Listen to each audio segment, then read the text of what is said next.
여러분은 주변에 지금 친구가 많이 계신가요? 저는 살다 보니 친구가 주변에 많이 없게 되더군요. 새로운 지역으로 이동할 때마다 새로운 만남, 새로운 인연이 기다리고 있었습니다. 한때는 정말 친했던 친구였지만 몸이 멀어지니 연락도 뜸해지고 어느 순간부터 서로 안부만 묻는 사이가 되더군요. 그리고 오랜만에 만나게 되면 어떻게 지내는지 이야기를 묻곤 하지만 결국 자기 자랑을 늘어놓거나 자식 자랑을 늘어놓는 경우가 많았습니다. 여러분의 친구는 어떠한가요? 사는 데 있어서 많은 도움을 주거나 친구를 만났을 때 마음이 편하던가요? 우리가 어릴 적 부모님께 자주 듣던 조언 중 하나가 바로 친구를 잘 사귀라는 말입니다. 착하고 좋은 영향을 주고받을 수 있는 친구를 만들라는 뜻이겠죠. 이 조언은 나이가 들어서도 우리에게도 여전히 중요합니다. 그러나 외로움 때문에 마음이 불편하고 상처를 받아도 관계를 끊지 못하고 만남을 지속하는 이들이 있습니다. 좋은 사람이나 나쁜 사람을 가려내려고 하면 결국 곁에 남는 친구는 하나도 없게 되는 경우도 있죠. 그렇기 때문에 외로움을 피하고자 마음이 불편해도 만남을 이어가는 이들도 있다고 합니다. 이러한 상황을 목격할 때마다 우리는 친구라는 개념을 잘못 이해하고 있는 것은 아닌가 하는 생각이 듭니다. 오랜 시간 알고 지냈다고 해서 모두가 친구인 것은 아니지 않습니까? 그래서 오늘은 아무리 외롭고 쓸쓸해도 친구가 굳이 필요 없는 이유에 대해서 이야기해 볼까 합니다. 친구 관계가 나한테 꼭 이로운 부분만 있는 것은 아닙니다. 어린 시절 친구가 보물처럼 느껴졌지만 나이를 먹으면서 그 보물 상자는 점점 먼지를 쌓아가기 시작합니다. 노인정에서의 자랑 대회와 싸움판에서부터 시작해 진정한 친구가 있어도 그들이 가족처럼 우리를 생각해주지 않는 현실까지 이 모든 것이 노후의 친구는 필요 없다는 결론에 이르게 합니다. 한 70대 초반의 여성이 그 증거입니다. 그녀는 한때 친구들과의 만남으로 모든 주말을 소비했습니다. 하지만 그녀가 70대에 접어들며 깨달은 것은 그 모든 모임과 활동이 결국 큰 의미를 주지 않았다는 사실입니다. 모임마다 식당 예약부터 싸움 중재까지 그녀는 친구 관계의 관리자가 되어 스트레스만 쌓아갔습니다. 심지어 모임 후에는 자녀 이야기나 뒷담화로 인해 더욱 기분이 나빠졌습니다. 이러한 경험은 우리에게 뼈아픈 교훈을 줍니다. 두 마음을 품고 있는 사람들, 우리의 진정한 관심사보다는 자신의 이익을 우선시하는 사람들이 우리 주변에 넘쳐납니다. 이런 사람들과의 만남은 에너지를 소모시키며 우리의 소중한 시간을 허비하게 만듭니다. 시간이 흐르고 우리가 나이를 먹어감에 따라 친구를 만나는 일이 점점 줄어드는 것은 불가피한 현상입니다. 나이가 들면서 성격을 바꾸기 어렵고 사람들은 자신의 의견에 더 집착하게 되며 이는 종종 오랜 친구들 사이에서도 의견 충돌로 이어집니다. 한때는 가치관을 공유했던 친구들 사이에서도 세월이 흐르면서 각자 다른 방향으로 성장하고 변화합니다. 이러한 상황에서는 자신의 주장을 하려다 보면 싸움으로 번지기 쉽고 친구의 의견을 듣고 있자면 속이 답답해질 때가 많습니다. 이처럼 만남이나 모임에서 느껴지는 불편함과 스트레스 때문에 결국 혼자 있는 시간을 더 선호하게 됩니다. 이는 우리가 삶에서 정말로 중요하게 여기는 것이 무엇인지, 어떤 관계가 우리에게 진정한 의미와 만족을 주는지에 대해 깊이 생각해 보게 만듭니다. 나이가 들면서 가치관의 일치가 친구 관계를 유지하는 데 있어 핵심 요소가 됩니다. 오랜 기간 동안 알고 지낸 친구라 할지라도 가치관이 다르다면 그 관계는 더 이상 의미를 갖지 않게 됩니다. 반면 새로 만난 사람이라 할지라도 비슷한 가치관을 공유한다면 깊고 의미 있는 관계로 발전할 가능성이 높습니다. 가치관이 비슷하고 대화가 잘 통하는지 여부가 친구 관계의 질을 결정짓습니다. 때로는 나이가 들어서 만나는 새로운 사람들이 우리의 현재 상황과 가치관에 더 잘 부합할 수 있습니다. 현재의 환경에서 만난 사람들은 우리와 비슷한 가치관을 공유할 확률이 더 높으며 이는 의미 있는 대화와 교류를 가능하게 합니다. 그러나 오래된 친구의 가치관이 변했다 하더라도 그것을 비난할 필요는 없습니다. 모든 사람은 나이가 들면서 자신만의 가치관을 형성하게 되고 가치관의 차이는 결코 잘못된 것이 아니라 단지 다를 뿐입니다. 때로는 이러한 차이를 인정하고 서로의 길을 가는 것이 서로를 위한 최선의 선택일 수 있습니다. 그리고 아무리 친했던 친구라도 삶을 살아가다 보면 자연스레 거리가 멀어지는 것은 피할 수 없는 일입니다. 한때는 서로에게 큰 기쁨이었던 친구들도 시간이 지나면서 연락이 귀찮게 느껴지고 만나더라도 예전과 같은 즐거움을 느끼지 못하게 됩니다. 어릴 적 함께 뛰어놀던 친구를 나이 들어 만나면 불편함과 어색함, 심지어 지루함까지 느끼게 됩니다. 이렇게 시간이 흘러 친구와의 관계가 점차 흐려지고 결국은 연락이 끊기게 되면 우리의 삶에서 친구의 자리는 점점 사라지게 됩니다. 그 결과 가족이나 혼자만의 시간이 더 많아지게 되죠. 하지만 이러한 변화는 나이를 먹으면서 자연스럽게 경험하는 일입니다. 주변의 친구가 점점 없어진다고 해서 그것이 자신의 잘못이라고 생각할 필요는 없습니다. 이는 자연의 순리이며 우리가 받아들여야 할 현실입니다. 나이가 들면서 주변 지인들이 점점 줄어드는 것은 사실상 친구가 없어지는 것이 아니라 친구가 필요 없어지는 과정입니다. 우리 삶에서 친구가 차지하는 비중이 변하는 것이지 인생을 잘못 살았거나 인간관계를 소홀히 했다는 의미는 아닙니다. 사회생활을 시작하고 가정을 이루고 아이를 키우는 과정에서 우리는 자연스레 바빠지게 되며 때로는 삶의 방향이 바뀌기도 합니다. 예를 들어 한 중년의 여성은 젊은 시절 많은 친구들과 활발하게 교류하며 살아왔습니다. 하지만 세월이 흐르면서 사회생활을 시작하며 직장에서 바쁜 일상을 보내게 되었고 이후 결혼을 하여 가정을 꾸리고 아이들을 키우는 데 집중하게 되었습니다. 이러한 변화는 그녀가 친구들과 만나는 빈도를 자연스럽게 줄이게 만들었습니다. 그녀는 또한 삶의 방향이 바뀌면서 새로운 관심사와 취미를 가지게 되었고 이는 그녀와 비슷한 상황에 있는 사람들과 더 많이 어울리게 만들었습니다.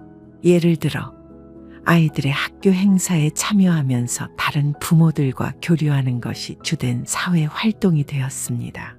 이처럼 그녀의 일상은 가정과 자녀 중심으로 재편되었고 이는 자연스레 친구들과의 관계를 멀어지게 만들었습니다. 이 과정에서 그녀는 친구가 점점 필요 없어지는 것을 깨닫게 되었습니다.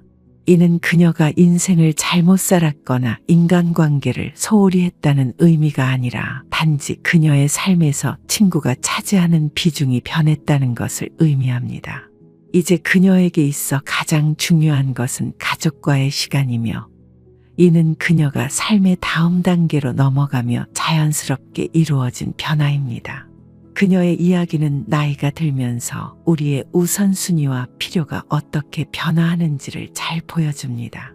친구와의 관계가 줄어든다고 해서 반드시 부정적인 변화만을 의미하는 것은 아니며 이는 단지 삶의 자연스러운 진행 과정 중 하나입니다.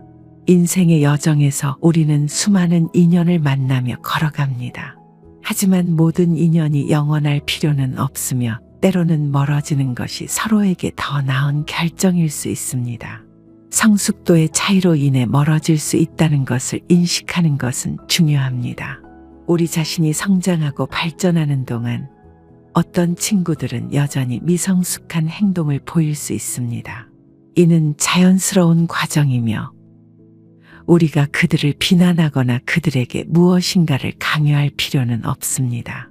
나이가 들어서도 계속해서 남을 비방하고 험담하는 사람들을 보면 우리는 그런 행동에 실망하고 그 친구에 대해 다시 생각하게 됩니다. 험담은 친구 관계에서 독이 되며 서로에 대한 신뢰와 존중을 훼손합니다. 또한 자신의 불행을 이유로 남도 불행하게 만들려는 태도는 진정한 친구가 아니라는 증거입니다. 친구 관계는 서로를 지지하고 긍정적인 영향을 주는 것이 기본입니다. 그러나 친구가 자신의 부정적인 감정을 다른 사람에게 전파하려고 한다면 그 관계는 건강하지 않은 것입니다. 우리는 성장하고 변화하는 과정에서 때로는 일부 인연을 놓아줘야 합니다. 이는 우리가 더 나은 자신이 되기 위한 과정의 일부이며 이별이라는 것이 반드시 부정적인 결과만을 가져오는 것은 아닙니다. 따라서 멀어지는 인연을 두려워하지 않고 각자의 길을 걸어가는 것을 존중해야 합니다. 우리 자신의 성장과 행복을 우선시하며 서로에게 긍정적인 영향을 줄 수 있는 사람들과의 관계를 소중히 해야 합니다. 영상을 보신 모든 분들이 친구 관계에 있어서 스트레스 받지 않으시길 바라면서 오늘의 영상을 마치도록 하겠습니다. 감사합니다. 여러분은 속마음을 편하게 터놓고 지내는 친구가 있나요? 혹은 서로에 대해 많이 알고 있는 지인이 있어 깊은 대화를 나누고 계신가요? 우리 삶은 참 많은 일들이 있기 마련입니다. 좋은 일도 힘든 일도 많았죠. 그리고 그 과정에서 깊은 대화를 나눌 수 있는 관계는 우리 삶의 깊은 즐거움과 행복을 가져다 주고는 합니다. 하지만 아무리 친한 사이라도 심지어 가족이라도 악착같이 숨겨야 하는 것들이 있기도 합니다. 아무에게도 말하지 말아줄래? 와 같은 말로 시작하는 대화는 의도치 않게 더 많은 사람에게 전해질 위험이 있습니다. 이것은 마치 확성기를 통해 이야기하는 것과 다름없는 일이 될 수 있습니다. 그래서 때로는 친한 관계에서조차 할 말을 참는 것이 서로를 위한 것이 될 수 있습니다. 우리는 종종 친분이 두텁다는 이유로 무의식적으로 예의를 등한시하기도 하고 하면 안 되는 깊은 속마음을 드러낼 때가 많습니다. 하지만 이는 때로 예상치 못한 오해나 갈등의 원인이 될 수 있습니다. 오늘은 아무리 친해도 악착같이 숨겨야 하는 것들에 대해 말씀드려 보고자 합니다. 첫 번째로 아무리 가까운 사이라 해도 심지어 가족일지라도 돈에 대한 이야기는 조심하는 편이 좋습니다. 우리가 일상에서 종종 겪는 일 중 하나가 바로 남과의 비교이죠. 사람들은 왜 그렇게 자신을 다른 사람과 비교하려는 걸까요? 그 이유 중 하나는 비교를 통해 자신의 위치를 확인하고 때로는 스스로를 더 나은 위치에 있다고 느끼고자 하는 욕구 때문일 것입니다. 이는 매우 자연스러운 심리적 경향이지만 때로는 이로 인해 부정적인 감정이 생길 수도 있습니다. 실제로 돈과 재산은 사회에서 개인의 지위나 성공을 판단하는 중요한 기준 중 하나로 여겨집니다. 이런 상황에서 주변 사람들이 자신의 재산이나 수입에 대해 이야기하는 것을 듣게 되면 그 이야기는 우리에게 어떤 영향을 줄까요? 많은 경우 사람들은 돈에 대한 이야기를 계속 듣게 되면 그 사람에 대해 부정적인 인상을 갖게 됩니다. 특히 상대방이 돈을 많이 번다고 말할 때 우리는 우리 자신을 더 낮게 평가하게 되며 이는 자존감에도 영향을 미칠 수 있습니다. 반대로 상대방이 경제적으로 어려움을 겪고 있다면 그들이 우리에게 돈을 빌리려 할까봐 걱정이 될 수도 있고 이는 우리 사이의 관계의 긴장을 불러일으킬 수 있습니다. 또한 돈에 대해 이야기하는 것은 대화의 질을 떨어뜨릴 수 있습니다. 사람들은 보통 긍정적이고 흥미로운 주제에 대해 이야기하길 원합니다. 돈에 대한 이야기는 종종 부정적인 감정이나 경쟁심을 자극할 수 있으며 이는 대화를 하고 있는 두 사람 사이의 관계를 약화시킬 수 있습니다. 서로의 개인적인 경제 상황에 대해 너무 깊게 묻거나 자신의 재산을 과시하는 행위는 피하는 것이 좋습니다. 여기 하나의 문씨의 사례를 말씀드려 보겠습니다. 사업을 통해 큰 성공을 거둔 문 씨는 이를 주변 사람들에게 자랑하고 싶어 했습니다. 아, 글쎄 내가 이번에 모아둔 돈으로 차를 하나 구입했는데 이게 진짜 요물이야. 그는 고가의 차량 구매와 해외 여행 등에 대한 이야기를 자주 했죠. 문 씨에게는 이러한 공유가 자신의 행복을 더하는 일이었지만 주변 사람들에게는 어떠한 영향이 가는지 몰랐습니다. 아니 쟤는 무슨 맨날 돈 얘기밖에 안 해? 아주 지겨워 죽겠어? 특히 친한 친구 박 씨는 문 씨의 이야기를 들으며 복잡한 감정을 느꼈습니다. 그러게 말이야. 요즘 난 힘들어 죽겠구만. 만날 때마다 피곤해 죽겠어.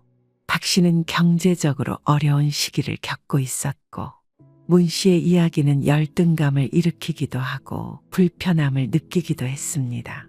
어이 박씨, 이번에 내가 해외에 다녀왔는데 말이야. 사람들이 괜히 해외를 가는 게 아니더라고. 박씨도 한번 이참에 가보는 게 어때? 박 씨는 마음이 혼란했지만 그냥 그저 웃어 넘겼습니다. 그래. 나도 기회가 되면 한번 가볼게. 근데 지금은 별로 생각이 없네.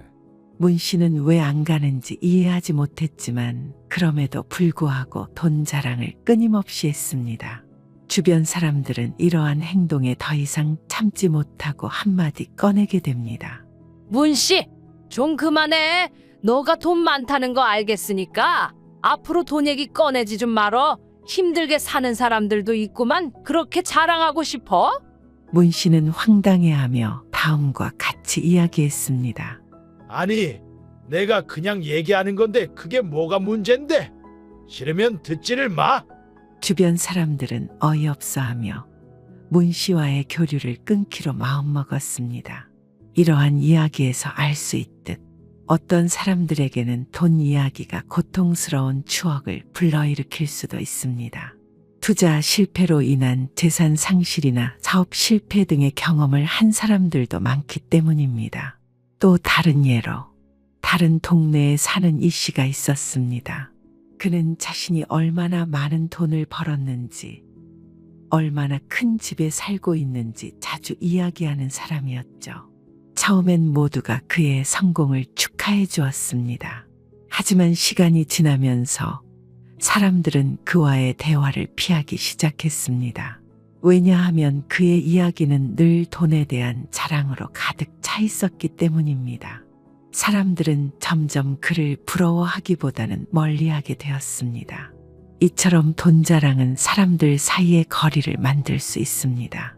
결국 돈에 대한 이야기는 말하는 이에게도 듣는 이에게도 이득이 되지 않습니다. 심지어 가족 사이에서조차도 마찬가지입니다. 자녀들이 부모의 재정 상태를 알게 되었을 때 필요할 때마다 돈을 요구하는 상황이 발생할 수 있습니다. 이는 특히 노후 준비를 위해 저축을 해야 하는 경우에 더 큰 부담이 될 수 있습니다. 이와 같이 친구나 가족에게조차도 재정 상황에 대해 너무 많이 공유하는 것은 피해야 합니다. 현명한 사람은 자신의 재산에 대해 가볍게 이야기하지 않습니다. 두 번째로, 자식 자랑은 아무리 친한 관계라 할지라도 숨겨야 할 필요성이 있습니다. 자식의 성공에 대한 자부심은 모든 부모의 마음속에 자리 잡고 있습니다. 그런데 왜 우리는 이 기쁨을 나누고 싶어 할까요? 우리는 사랑하는 이들의 성취를 통해 자신의 성공을 보는 것이고, 이는 우리의 삶에 깊은 만족감을 주기 때문입니다. 하지만 이 자부심이 때때로 상대방에게 어떻게 느껴질지에 대한 고민은 뒷전이 되곤 합니다. 한 이야기를 들려드리겠습니다. 장 씨는 최근 자녀가 명문 대학에 합격했다는 소식을 받았습니다.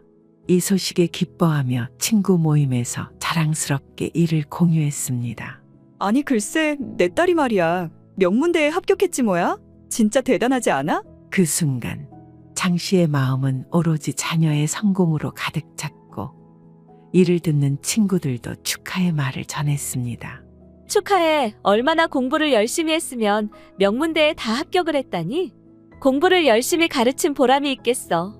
하지만 한 친구 김 씨는 그 자리에서 미소를 지었지만 마음 한구석이 쓰라렸습니다. 김 씨의 자녀는 대학 입시에서 고배를 마셨기 때문입니다.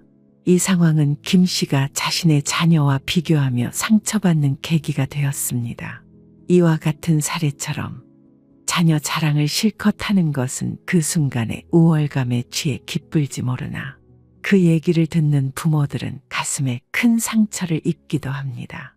자식 자랑 배틀에서 이겨봤자 남는 것은 인간관계에 있어서 상처뿐이기도 합니다. 듣는 이들은 시기 질투하고 그 복이 달아나기를 바라는 사람들이 대부분이기도 하죠. 결국에 자식이 잘못되어 집안이 힘들게 되더라도 주변에서 겉으로는 응원해 줄지라도 속으로는 고소해하는 사람들만 주변에 남게 될지도 모릅니다. 그렇기 때문에 아무리 친한 친구라고 할지라도 자식 자랑은 최대한 숨기는 것이 좋습니다. 세 번째로, 아무리 친한 관계라 할지라도 자신의 깊은 비밀이나 약점을 공유하지 않는 것입니다. 남의 불행은 곧 나의 행복이다 라는 말을 들어보셨나요? 정말 무서운 말이지만 이러한 말이 습관처럼 퍼져나가고 있다고 합니다.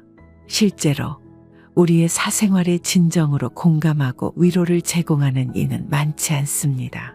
자신의 약점을 말하는 행위는 그 약점이 상대방에 의해 나에게 반격의 수단으로 사용될 수 있다는 위험을 항상 기억해야 합니다.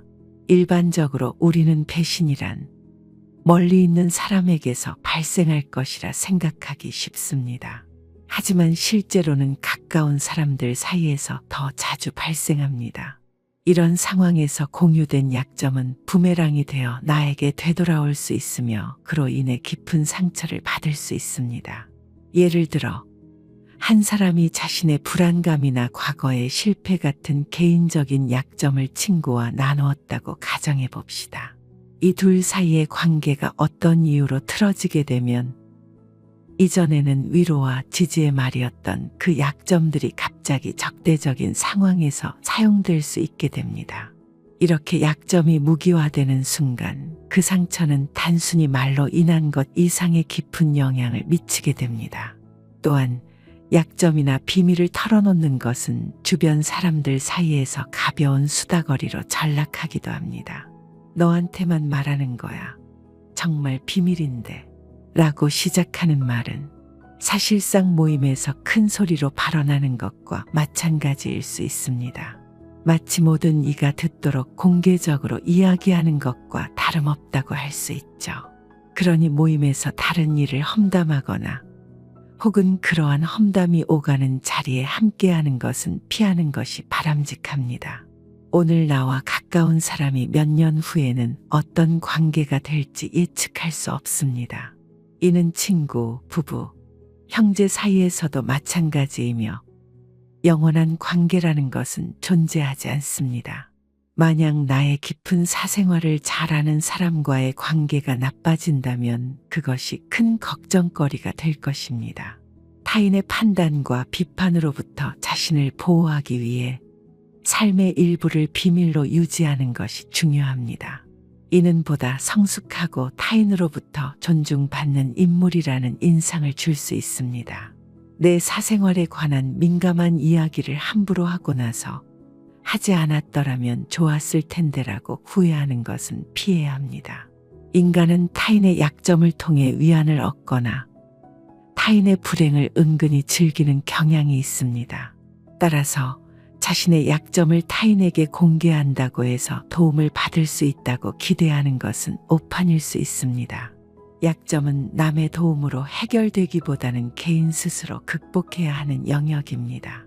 한 가지만 더 말씀드리자면 남의 험담을 하지 않는 것도 좋습니다.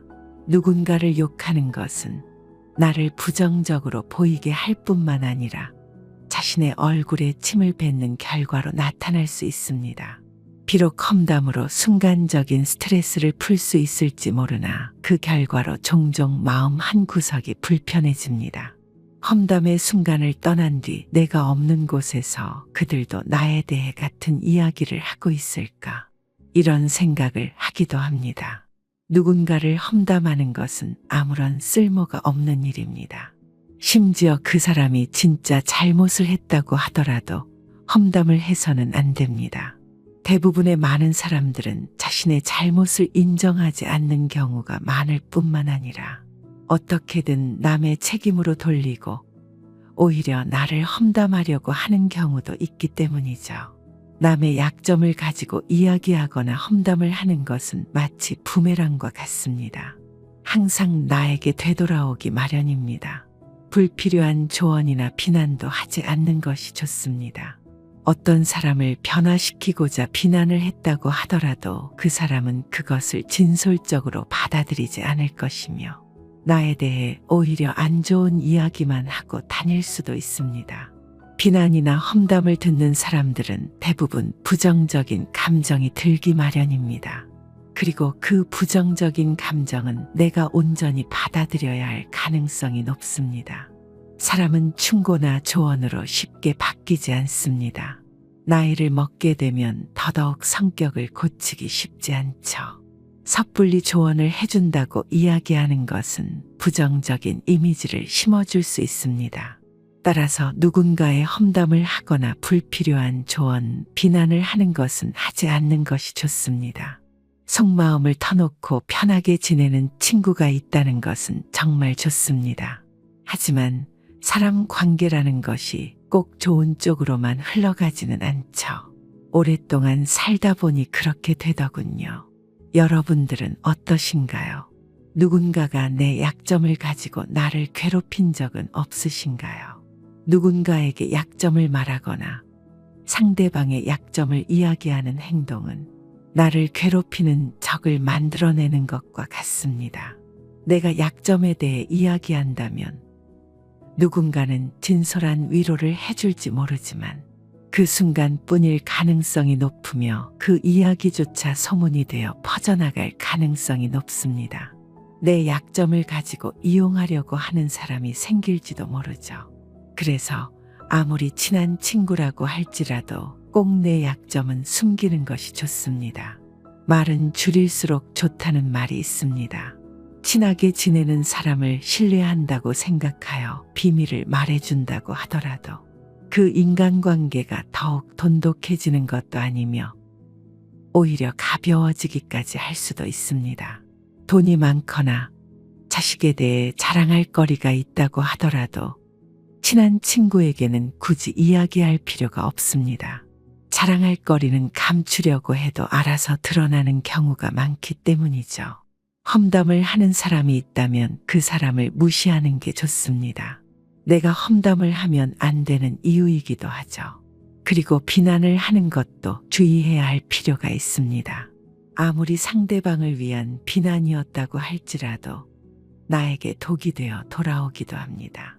비난이라는 행위는 듣는 이에게 부정적인 감정을 불러일으키며 그로 인해 생기는 분노는 결국 우리 자신이 감당해야 하는 부담이 됩니다. 대신에 우리는 왜 상대방이 그러한 행동을 했는지 이해하려는 노력을 해보는 것이 훨씬 더 도움이 되고 재미있는 경험이 될 수 있습니다. 이러한 접근은 공감과 관용, 친절이 자연스럽게 우리 삶에 스며들게 하는 길입니다.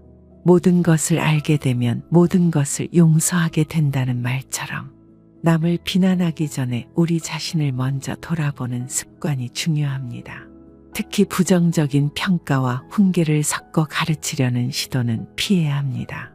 누군가를 변화시키고자 하는 마음이 생기는 것은 긍정적인 일이지만 그 전에 우리 자신을 먼저 돌아보는 것이 더욱 중요합니다.